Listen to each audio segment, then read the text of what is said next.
I never thought I'd be the kind of guy who'd hide in his own pickup truck, watching his wife climb out of a motel room with his brother. But there I was, parked behind a dumpster at the Sleepy Inn, my hands gripping the steering wheel like it was the only thing keeping me anchored to reality. My name is Tom Bradley, and I'm a real estate agent in Millbrook, New Hampshire, one of those towns that used to matter when the mills were running. Now we've got more empty storefronts than occupied ones, and most of my sales are foreclosures or desperate downsizing.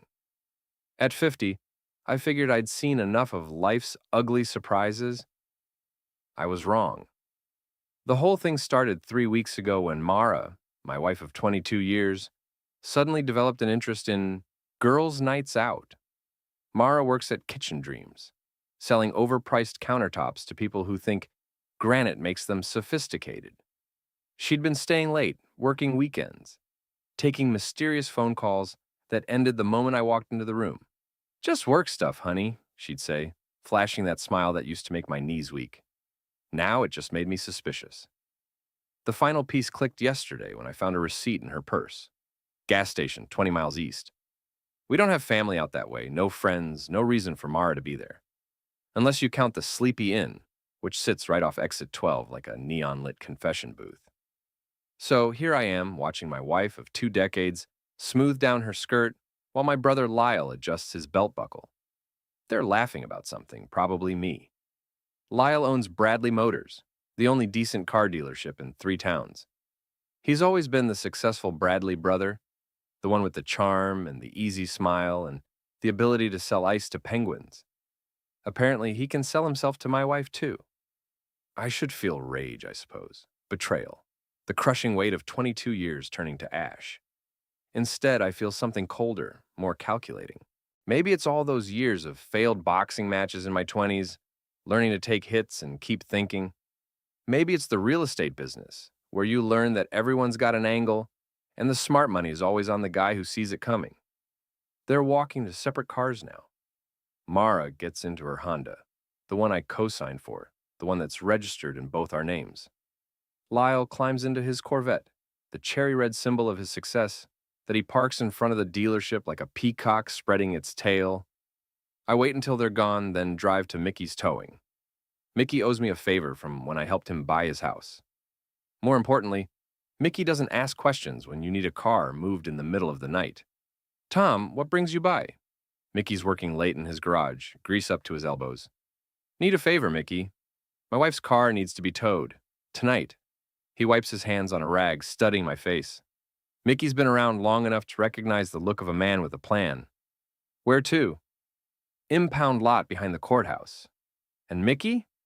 "She doesn't know it's being towed." Mickey nods slowly. "Keys?" I hand him the spare set. "It'll be at the Sleepy Inn, probably around midnight." "This gonna cause me problems, Tom?" "Car's half mine. Registration's in both names. You're just helping a co-owner relocate his vehicle." Mickey grins. "I like your style, Bradley." Mara comes home at 11:30, humming some tune I don't recognize.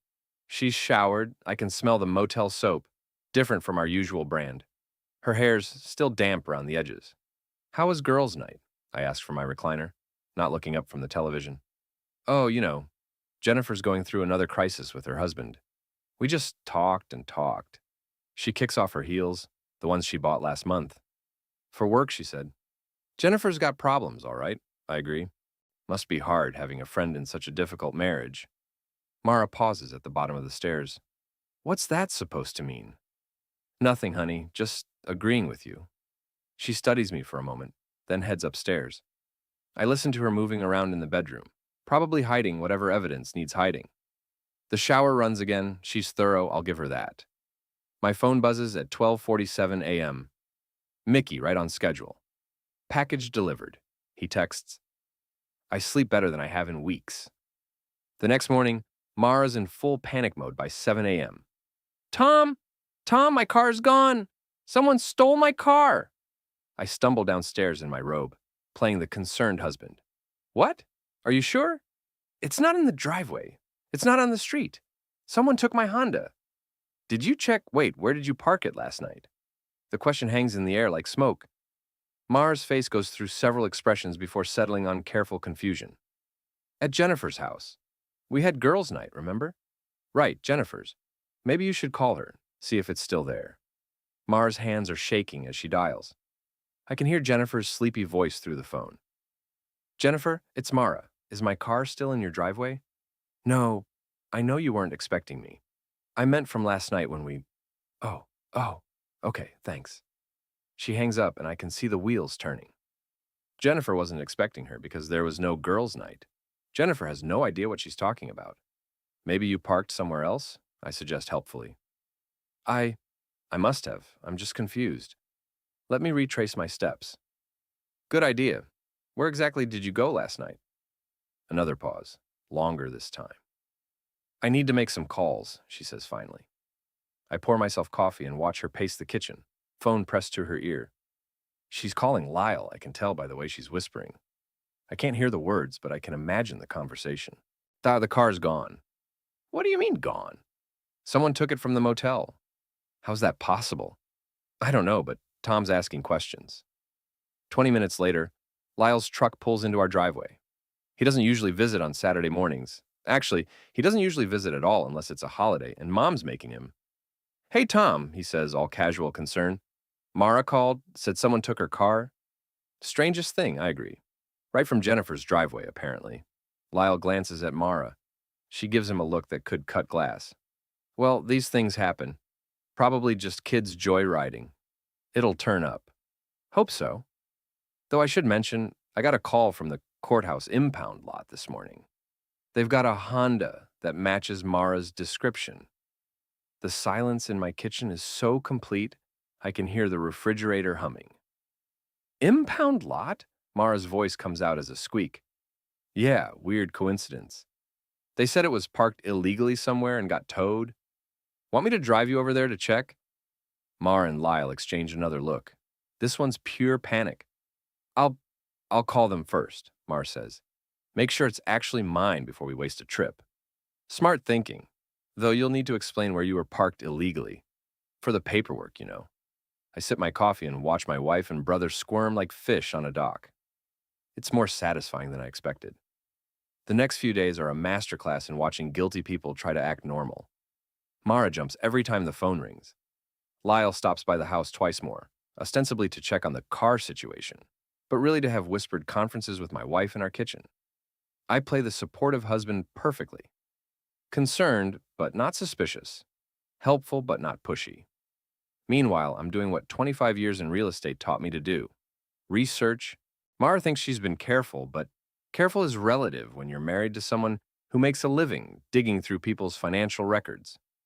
Our joint credit card shows charges at restaurants I've never been to, gas stations on the wrong side of town, and a purchase at Victoria's Secret that never made it into our bedroom.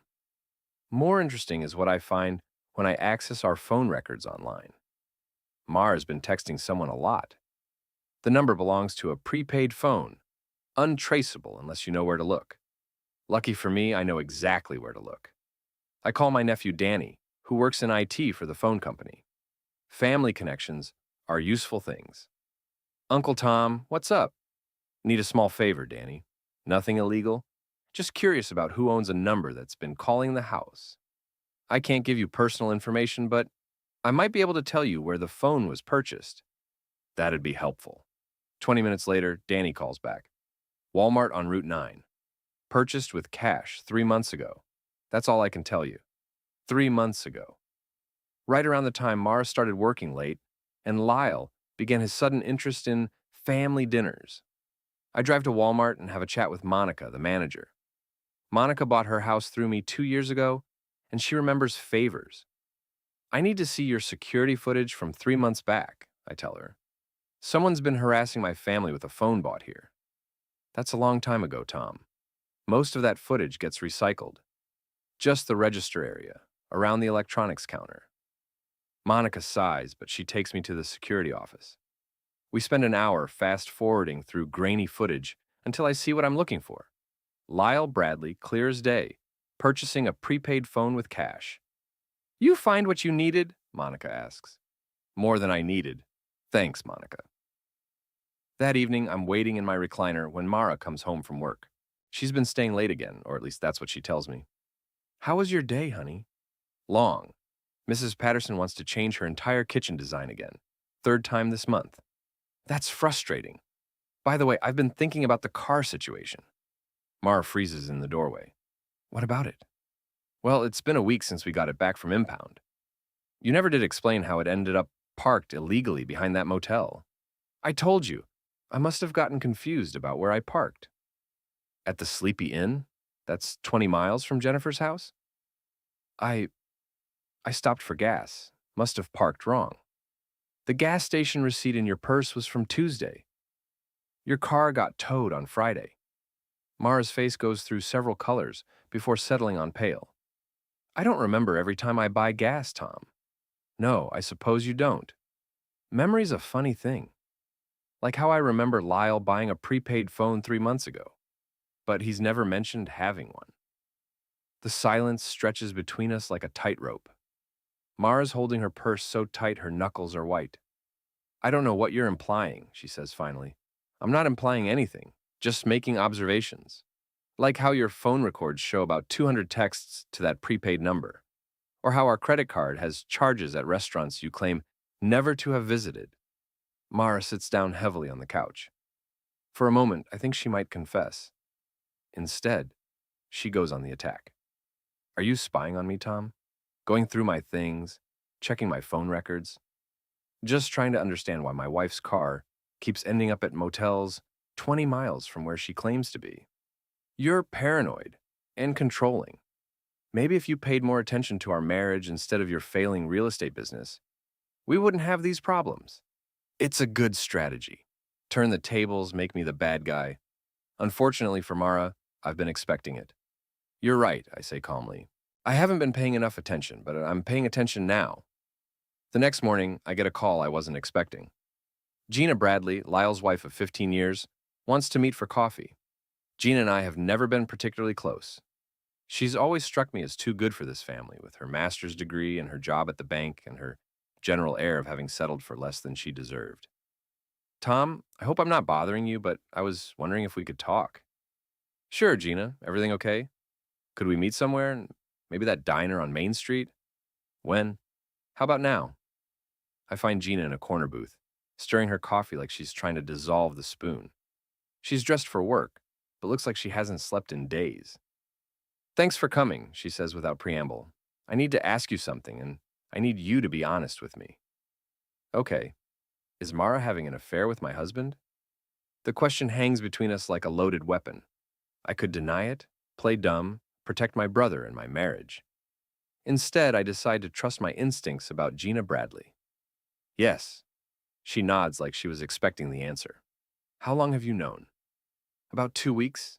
How long have you suspected? 3 months, maybe longer. She pulls out her phone and shows me a photo. It's Lyle and Mara at a restaurant I recognize from our credit card statement. They're holding hands across the table. I hired a private investigator. Why didn't you confront them? Same reason you didn't, I imagine. I wanted to be sure, and I wanted to figure out what to do about it. Gina slides a manila envelope across the table. There's more where that came from. Hotel receipts, photographs, phone records. Your wife and my husband have been very busy. I open the envelope. The evidence is damning and thorough. Photos of them entering and leaving motels, receipts for romantic dinners, even copies of text messages that would make a sailor blush. But what do you want to do about this, I ask? I want them to pay. Not just financially, though I'll take Lyle for everything he's worth in the divorce. I want them to understand what it feels like to have their lives turned upside down. That sounds like revenge. That's exactly what it is. Gina's eyes are hard as granite. The question is, are you interested in helping? I study the woman across from me. 15 years of marriage to my brother, and I'm just now seeing who she really is underneath that polite exterior. She's not just angry. She's strategic. What did you have in mind? Lyle's got a town council meeting tonight. Big presentation about expanding the dealership, bringing jobs to Millbrook. Half the town will be there, including the newspaper reporter. And it would be a shame if someone interrupted his presentation with some uncomfortable questions about his character. I can see where this is going, and I like it. You want to make it public. I want to make it impossible for them to slink away quietly. I want consequences. Mara's got a work event next Friday. Kitchen Dreams is hosting some big client dinner. Her boss will be there, all her coworkers, potential customers. Gina smiles for the first time since I sat down. Sounds like an opportunity. What about after, once it's all out in the open? Then we let the pieces fall where they may. But Tom? She leans forward, her voice dropping to a whisper. I don't want to just expose them. I want to destroy them. Looking at Gina Bradley, I realize I've been underestimating the women in my life. Mara's not the only one who can plan and scheme. The difference is, Gina and I are on the same side. When do we start? The Millbrook Town Council meets in the basement of the library, a cramped space with flickering fluorescent lights and folding chairs that have seen better decades. Tonight, there's actually a crowd, maybe 30 people, which counts as standing room only in our little corner of New Hampshire. Lyle's wearing his best suit, the navy one he saves for funerals and important sales presentations. He's got charts and graphs and a PowerPoint presentation about how expanding Bradley Motors will bring 20 new jobs to town. The council members are nodding along, impressed by his projections and his confident smile. I'm sitting in the back row with Gina. To anyone watching, we look like concerned citizens interested in local economic development. What we really are is two people with a plan and nothing left to lose. The expansion will require rezoning the lot behind the current dealership, Lyle explains, clicking to his next slide. But the economic impact will be substantial. 20 full-time positions, increased tax revenue, and a boost to other local businesses. Council Chairman Roberts nods approvingly. Sounds like exactly what Millbrook needs. Are there any questions from the public? I stand up. I have a question. Lyle's eyes find mine across the room. For just a second, his confident expression wavers. Tom Bradley, I announce, though most people in the room know who I am. I'm wondering about the character requirements for business expansion in our town. I'm not sure I understand the question, Chairman Roberts says. Well, we're talking about trusting Mr. Bradley with significant tax incentives and zoning changes. I think the community has a right to know about his personal conduct. The room gets very quiet. Lyle's face has gone pale, but he's still trying to maintain his composure. Tom, I don't think this is the appropriate forum for... He starts. For what? For discussing whether someone who cheats on his wife can be trusted with public commitments? The murmur that runs through the crowd sounds like electricity. Small-town politics just got personal, and everyone knows it. Gina stands up beside me. I'm Gina Bradley, Lyle's wife, and I can confirm that my husband has been having an affair with his brother's wife for at least 3 months. The murmur becomes a roar. Chairman Roberts is banging his gavel, but nobody's paying attention to parliamentary procedure anymore. This is outrageous, Lyle shouts. These are personal attacks designed to sabotage a legitimate business proposal. These are facts, I reply calmly, and I have documentation to prove it. I pull out one of the photos from Gina's envelope. Nothing inappropriate, just Lyle and Mara holding hands at dinner. But in a room full of people who know both our families, it might as well be a smoking gun. That's taken out of context, Lyle stammers. What context makes it appropriate for a married man to hold hands with his brother's wife at a romantic restaurant? The crowd is eating this up. Nothing this exciting has happened at a town council meeting in years. I can see phones coming out, people recording video. By tomorrow morning, this will be all over social media. Chairman Roberts finally restores some semblance of order. This meeting is about municipal business, not personal disputes. Mr. Bradley, do you wish to continue with your presentation? Lyle looks around the room at faces that range from shocked to disgusted to gleefully entertained. His political capital in this town just evaporated like steam. I think we should table this discussion until a later date, he says quietly. Motion to table, calls out Councilmember Peterson. Seconded, says Councilmember Walsh. All in favor? Every hand goes up. Lyle's expansion plans are dead in the water, at least for now. More importantly, his reputation in Millbrook just took a hit. It won't recover from any time soon. As people file out of the meeting, I hear the conversation starting. Can you believe it? His own brother's wife. I always thought there was something off about Lyle Bradley. Poor Tom. And poor Gina. Wonder if Mara knows everyone's talking about her.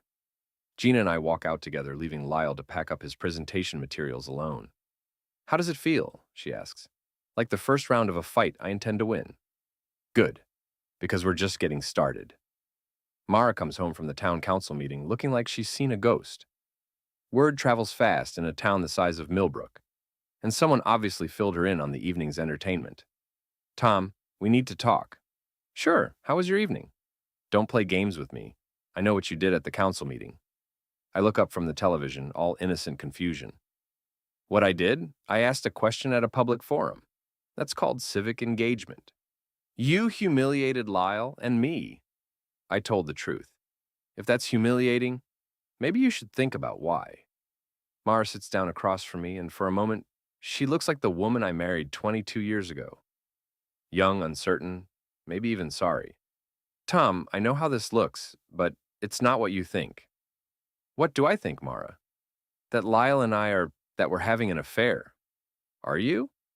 The pause stretches long enough to answer the question. It's complicated, she says finally.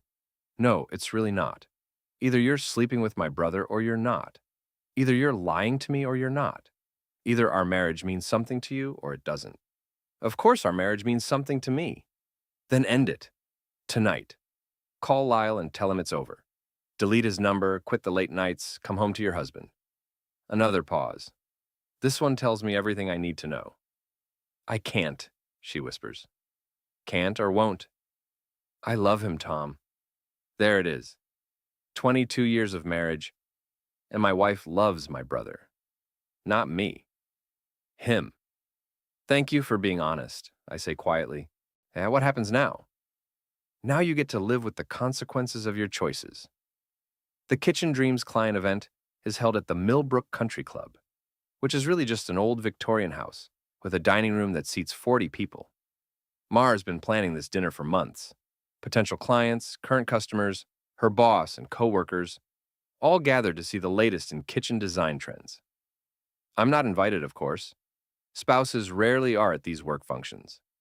But the country club has a bar that's separate from the dining room, and there's nothing stopping a local resident from having a drink while his wife entertains clients 50 feet away. I arrive at 7, just as the cocktail hour's starting. Through the doorway, I can see Mara in her best dress, playing hostess and charming potential customers. She's good at her job, I'll give her that. She has a way of making people feel like their kitchen renovation is the most important project in the world. At 7:30, I send the first text to her boss, Patricia Winters. It's from an anonymous number, another prepaid phone purchased with cash. The message is simple. Ask Mara Bradley about her relationship with Lyle Bradley. I watch Patricia check her phone, frown, and look across the room at Mara. She doesn't do anything immediately, but I can see the wheels turning. At 8 o'clock, I send the second message, this time with one of Gina's photos attached. Nothing explicit, just Lyle and Mara at dinner, clearly intimate. Patricia's reaction is more pronounced this time. She shows the phone to her assistant, who gasps audibly. Word starts spreading through the room like ripples in a pond. By 8:15, the entire dinner party knows that Mara Bradley is having an affair with her brother-in-law. I can see it in their faces, the sideways glances, the whispered conversations, the way people suddenly find excuses to avoid talking to her. Mara realizes something's wrong, but she doesn't know what. She keeps trying to steer conversations back to kitchen design, but nobody's interested in granite countertops when there's a scandal unfolding in real time. The final blow comes at 8:30, when Patricia Winters stands up to make her speech about Kitchen Dreams' commitment to family values and community integrity. She gets halfway through before stopping, looking directly at Mara and saying, "Perhaps we should discuss what those values actually mean to our employees." The room goes silent. Mara's face cycles through confusion, realization, and pure panic. "Patricia, I don't understand. I think you do." Patricia holds up her phone, showing the photo. "Would you like to explain to our clients why you're having an affair with your husband's brother?" The silence that follows is deafening. 40 people staring at Mara, waiting for an explanation that doesn't exist. This is a private matter," Mara stammers. "Not anymore, it isn't." And it's certainly not compatible with representing kitchen dreams to family-oriented clients. Are you firing me? I'm suggesting you consider whether this position is still appropriate for you. I finish my drink and leave before the dinner completely falls apart. But I can hear the commotion starting as I walk to my truck. Raised voices, chairs scraping, the sound of Mara's professional life crumbling in real time. When she comes home 2 hours later, her eyes are red and her career is over. Satisfied? She asks. Getting there, I reply. The next 2 weeks pass in a blur of consequences. Mara's termination from Kitchen Dreams becomes official. Lyle's dealership expansion is permanently tabled by the town council. Gina files for divorce, demanding half of everything and citing adultery with documentation. But I'm not finished yet. The final piece of my plan requires patience and timing. I wait until Saturday morning, when I know both Mara and Lyle will be together, probably at another motel, still thinking they can salvage something from the wreckage of their affair. I call them both, conference style, from my truck. Hello? Mara's voice cautious. Yeah? Lyle suspicious. Good morning, lovebirds. Hope I'm not interrupting anything important. Silence from both ends. Tom, what do you want? Lyle finally asks. I want to meet, all three of us. Time to finish this conversation properly. There's nothing to discuss, Mara says. Oh, I think there is. See, I've been doing some math. 22 years of marriage, half of everything we own, alimony calculations. Lyle, your dealership's worth, what, $2 million? Gina's going to get half of that, plus damages for adultery. Get to the point, Lyle growls. The point is, you've both lost everything that matters. Your jobs, your reputations, your marriages.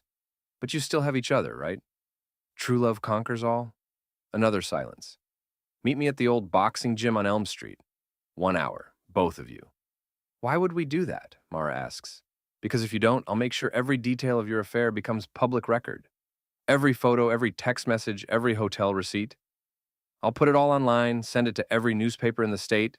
Make sure your names are permanently associated with this scandal. You're bluffing, Lyle says. Am I? Ask the people who were at the town council meeting. Ask Mara's former co-workers. Do I seem like someone who's bluffing? 60 minutes later, I'm standing in Murphy's boxing gym, where I used to train 25 years ago. The place is mostly abandoned now. Murphy died 3 years ago, and his kids never had any interest in keeping it open. But I still have a key, and the electricity still works. Mara and Lyle arrive together, which tells me everything I need to know about where their loyalties lie. Okay, Tom, Lyle says. We're here. What do you want? I want you to understand something. For 22 years, I loved a woman who was lying to me. For 50 years, I trusted a brother who was betraying me. You both made me look like a fool. Tom, Mara starts. I'm not finished. You want to be together? Fine. You deserve each other. But you're going to live with the consequences of what you've done. I pull out a folder containing copies of all the evidence Gina and I have gathered. This is going to the newspaper. All of it. Your affair will be front-page news in the Millbrook Gazette. Everyone in town will know exactly who you are and what you did. You can't do that, Mara protests. Watch me. Unless what? Lyle demands. Unless you both leave Millbrook. Tonight, pack your things, close your accounts, and disappear. Start over somewhere else where nobody knows your history. That's insane, Lyle says. I have a business here, a life. Had. Past tense. Your business is finished, Lyle. The town council will never approve your expansion. Your customers are already going elsewhere. Gina's divorce will take half of what's left. And I have nowhere else to go, Mara adds quietly. You should have thought of that before you decided to sleep with my brother. The three of us stand in the middle of the old boxing ring, surrounded by punching bags and memories of fights I lost decades ago. But this fight, I'm winning. You have until midnight, I tell them. After that, everything goes public. Tom, please, Mar says, and for a moment she sounds like the woman I married. We can work this out. We can fix this. No, we can't. You made your choice, Mara. You chose him over me. over our marriage, over everything we built together. Now, you get to live with that choice. I turn to leave, then stop at the edge of the ring. One more thing, don't ever contact me again, either of you. As far as I'm concerned, you're both already gone. I walk out of the gym and into the bright afternoon sunlight, leaving my wife and brother to figure out what's left of their lives. At 11:47 p.m., I get a text from an unknown number. We're leaving. You win. I delete the message without responding. The next morning, Mara's car is gone from the driveway. Lyle's Corvette is missing from the dealership lot. According to Gina, their joint bank accounts have been cleaned out. Millbrook is a small town, and news travels fast. By Monday, everyone knows that Mara and Lyle Bradley left town together in the middle of the night. The gossip will last for months, but the people responsible for it are gone. I sit in my kitchen drinking coffee and reading the newspaper. There's an article about the economic impact of losing the dealership expansion, but it's buried on page 3. Front page news is about the high school basketball team making it to regionals. Life goes on. The town will survive. So will I. My phone rings. It's Gina. How does it feel? She asks. Like justice, I reply. Good, because that's exactly what it was. I hang up and finish my coffee. Outside, Millbrook is waking up to a world where actions have consequences, and cheaters don't get to keep their comfortable lives. It's a better world than the one I woke up to a month ago.